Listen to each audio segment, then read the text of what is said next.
No, I found myself staring down a shotgun. Oh, wow. And in the attic of my old man's house.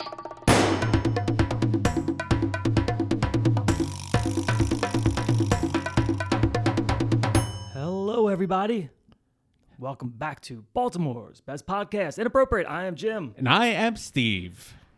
Do we just want to dive right into this part 3? I'm hanging on every word, so I'm ready to jump right back in. If you haven't listened in a couple weeks and you just said, hey, I'm going to see what these guys are up to, stop this episode, go back 2 episodes to part 1 and get caught up. Yes, you will not be disappointed. Let's get into part 3. Catch us up a little bit as to where we are at. You are single, ready to mingle.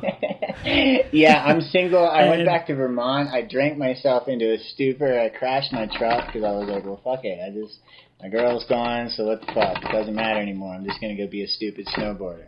And I left Vermont that winter and went to North Carolina and was working on the docks in the Outer Banks, packing fish. And then came back up to Maryland and wound up getting picked up by Baltimore County Police Department. I got on the light rail on a Sunday morning, and there wasn't one of them little ticket machines, and I didn't have a ticket. And they called me, and they gave me a ticket, and apparently I never went to court because I never got the ticket. I never got the mail, the summons, so I didn't even know. Anyway, I had a warrant. For not paying a ticket on the light rail? For not having an admission ticket on the light rail. But apparently I failed to appear, and then that's what happened, so that's what happened. So How did you get picked up? I got picked up in Baltimore County, right?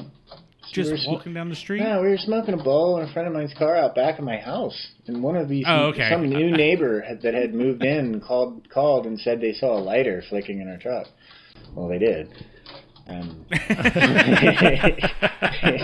mean, shit.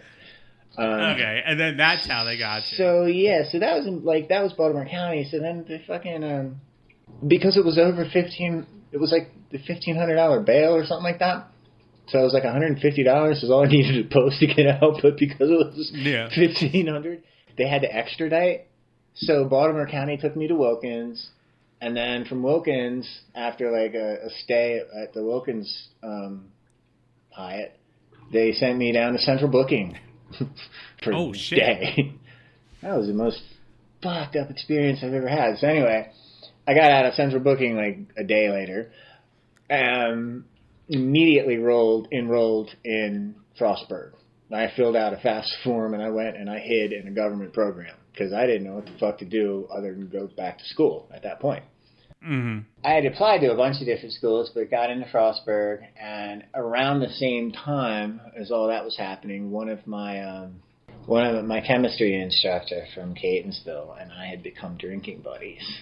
Actually, I gave him some weed at the end of the semester. I gave him some weed, and I was like, I don't know if you have any use for this in your world, but here you go. And at that time, I was back and forth from Vermont, back when Vermont used to be like the place to get weed from, back before domestic cultivation became the thing. I was running weed and running shit up and down the coast, and not to cut you off.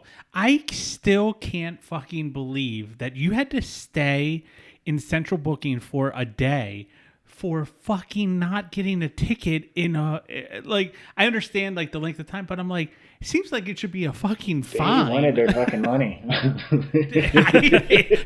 They really wanted their money. It's just crazy to me that you were like, when they told you that you have a warrant, were you like, for fucking what? Yeah. It happened. Like, there's a story that if we keep doing the chronology here, if we can get caught up to 2022, there's another story. But I won't dwell on it. There's my rant on it. I'd like to get into the details because these are fun memories.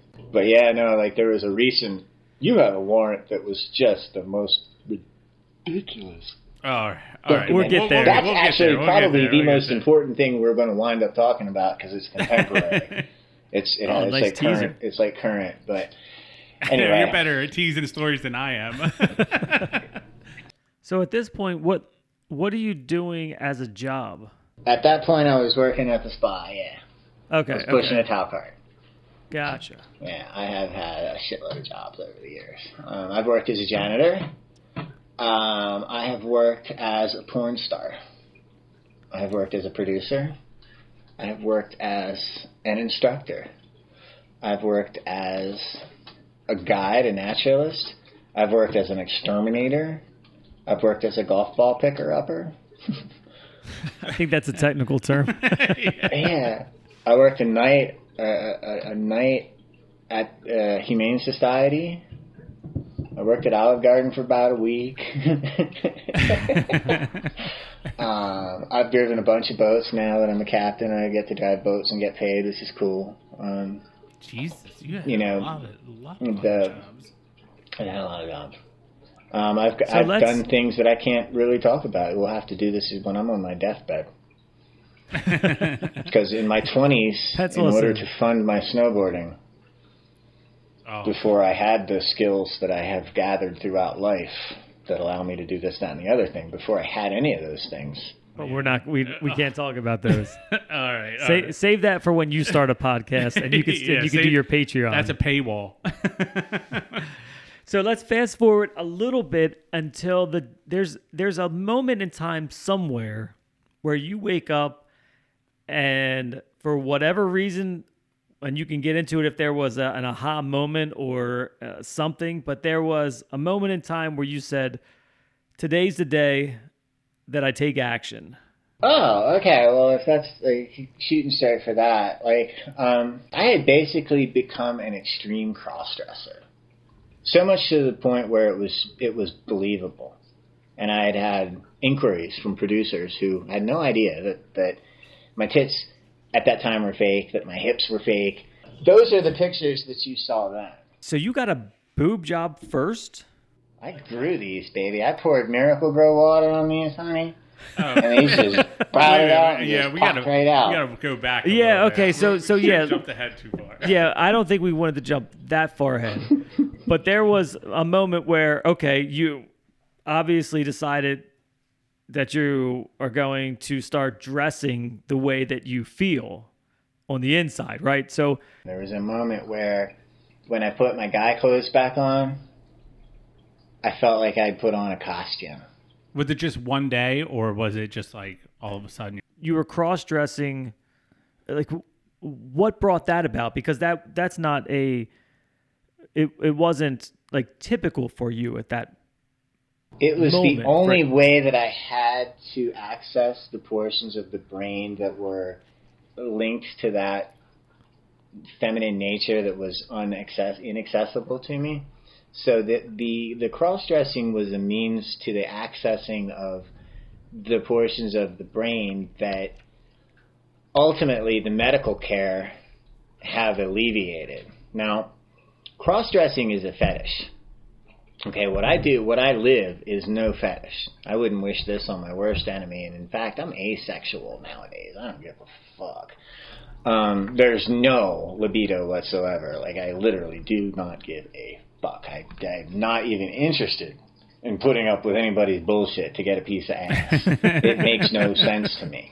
I have my DVD covers. Like, I've lived this crazy ass charmed life. I've got to teach at Woodward. I've got to be a captain. I've got to be a porn star. I worked with HBO. I've been on set with HBO in Hollywood. So I mean, it's like, I've done all this cool shit. But it led me to where I'm at.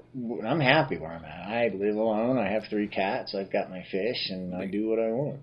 When you first started cross-dressing, was it something that you did, I guess, behind closed doors, and then you built up, I don't know what the word is, but like confidence to go out in public? Or did you just one day do it and then you walked out your front doors and...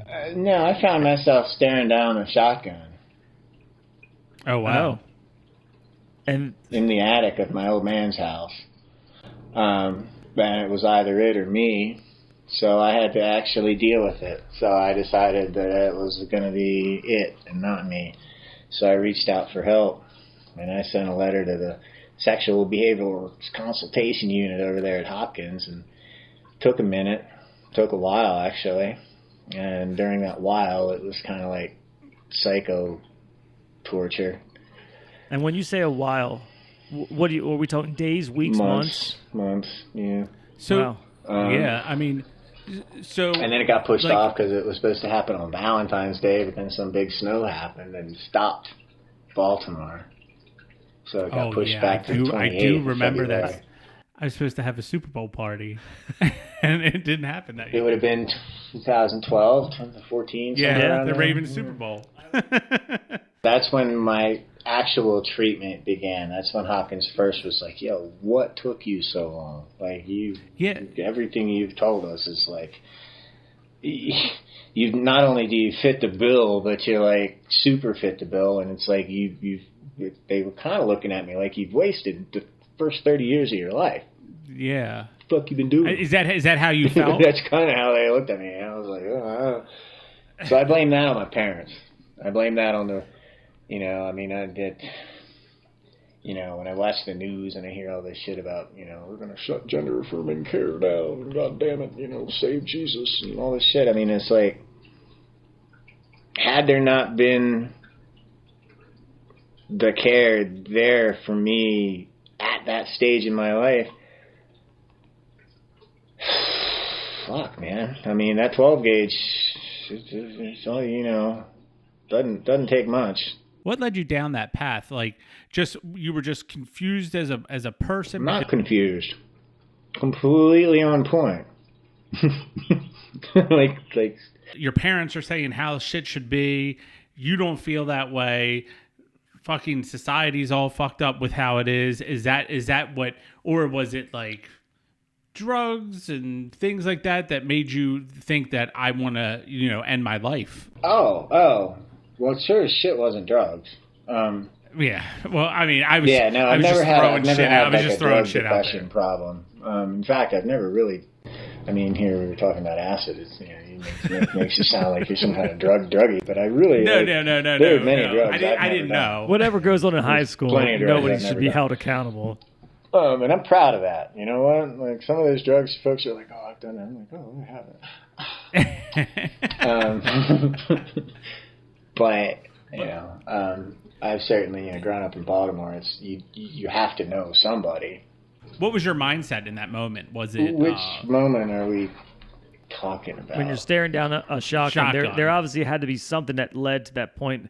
And what I think what Steve is asking was the thought behind that more like something personal you were struggling with, or it was like everyone else isn't going to be as accepting and I don't want to put up with them forever?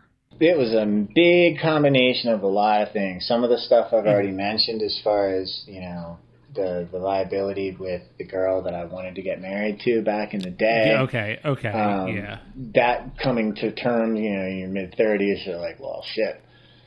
I'm not going to start now, But then it was also a matter of, that was the Obama administration, and hormone therapy had not been available. I didn't even know I didn't have the vocabulary for what I suffered with my entire life. I didn't know. I had no words for it. Sex change, that's all I had. And those words scared the shit out of me. And then, you hear Rocky Horror, people like associate transsexual. Like, technically I am transsexual. I'm not transgender, because the American Psychological Association has bastardized that word by allowing anybody to wake up in the morning and say, I'm just not feeling like myself today, so I'm transgender. Well, fuck. So the people who have sacrificed and actually done the transition with surgeries and hormones and lost their families and lost their jobs and completely had to throw their entire fucking life against the wall like it was a bowl of spaghetti noodles to see which one stuck and start over once whatever did, rebuilding from there, those people got screwed with the APA doing that with transgender. So now, transsexual. But then you hear the word transsexual and you think of Rocky Horror. So then I'm like, well, thanks a lot, Burton, or Tim Curry. Tim Curry. Yeah. You ruined it, man. You ruined the word back in the 70s, and that's not even like, the transsexual from Transylvania, that's not even an example of a transsexual. Your previous self turns out to have been your alter ego. It's like if you right now, the concept that you think of yourself as you, just all of a sudden turned out to be an alter ego. Like Batman is always really Batman, not Bruce Wayne. Exactly, kind of like. Yeah. Yeah. So a good analogy. Yeah. So that was hard to come to terms with, and I did not have an answer for myself. And that's why I was staring at the shotgun. It's because I'm used to answering all my own problem questions and doing a pretty good job of it, but there was that one and I couldn't answer it, and I needed help. Then you find out about Hopkins, or you just call like a prevention line? I don't know. Like, no, it wasn't like a prevention line thing. I had reached out to. I had actually been given the number to Dr. K. Thomas, back in like 2004, and I should have called her then, but I chickened out. You know, so we're talking a lot of years of procrastination. yeah. Right? We're talking a lot of years of allowing other people's fears to drive my behavior. Were you scared? Pretty much. I mean, wouldn't you be? Yeah. No, absolutely. I would be. You know, so the first time I went to Hopkins to have this meeting, when I went to their initial assessment, that was the first time I was ever out in public during the daytime. And I had to walk right into the center of the hospital. And at the time, that was the hardest fucking thing I'd ever done in my life. But since then, I mean, I look back on it and it's like, oh. And what do they say to you?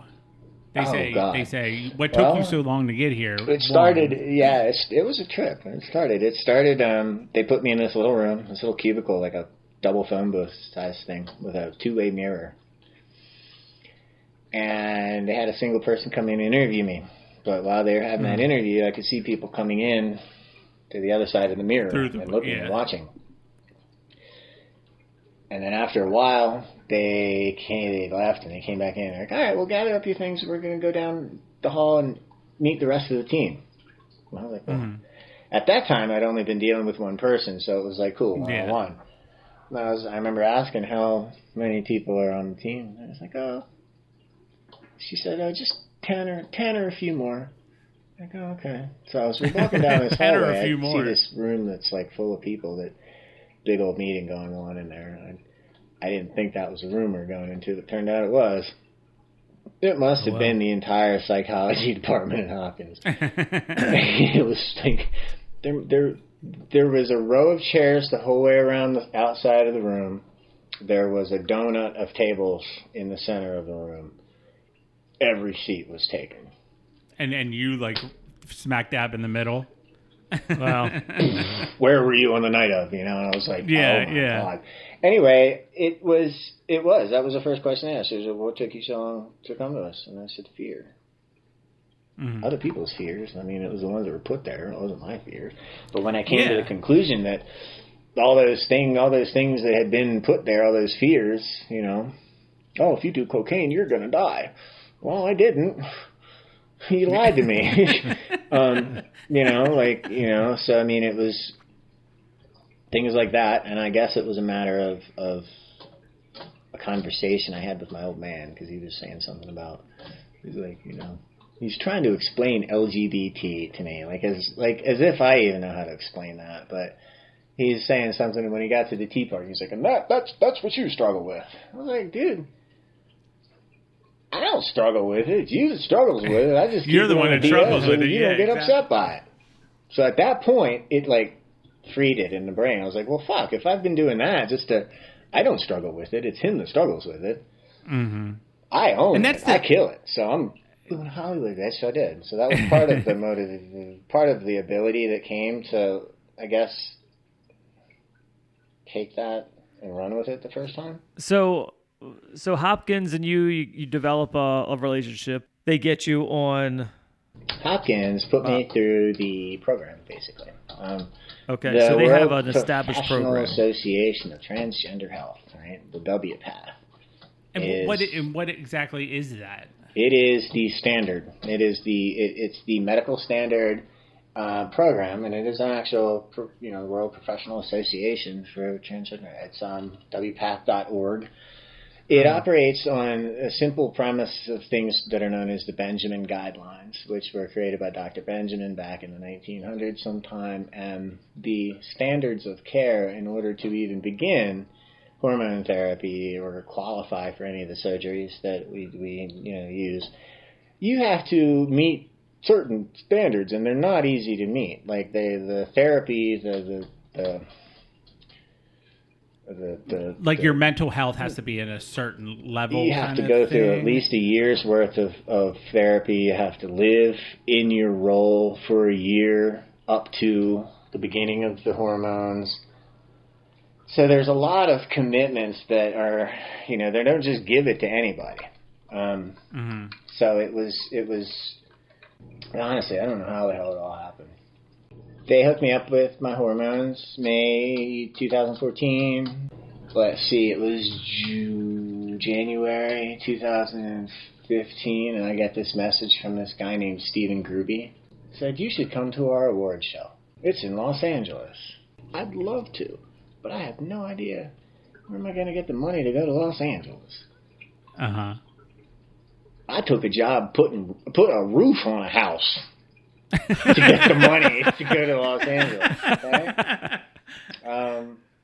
The motherfucker never paid me either. Oh, fuck. So I did. I put a roof on a house, never got paid for it. So why would somebody reach out to you to come to Las Vegas? Los Angeles. Was it Los Angeles? Los Angeles. Los Angeles. It was Hollywood. Because my picture had caught his attention. All right. I think that's an excellent spot to stop right here for episode 3. We'll follow up this with part 4 in just a meager 48 hours. Thanks, everybody. And hang out with a few of our other episodes while you wait for part 4. I'm Jim. I'm Steve. See you next time. See ya.